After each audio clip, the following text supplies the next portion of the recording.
એ ભાઈ હા કયું ગામ છે આ? અહીંયા ઉભો રે હું આવું અહીંયા પછી મેરેજ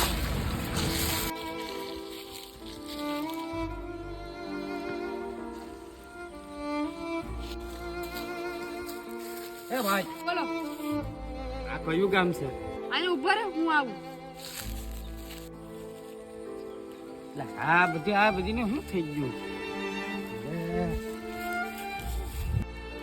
આ ગામના બધી મારે કીને પૂછવું? એ ભાઈ કેમ માથે હાથ દઈને બેઠો છો? લા ભાઈ હું સવારનો આવ્યો થઈને બધીને પૂછું કે આ કયું ગામ તો મને એમ કે અહીં ઉભો રહે હું આવું હવે શું કરવું મારે? તમે ક્યાંથી આવો? હું આમથી આવ્યો. લા ભાઈ આ ગામનું નામ જ ઈ છે. અહીંયા ઉભો રહે હું આવું. પછી તમે એમાં કઈ આ કેવું આવું ગામ ભાઈ?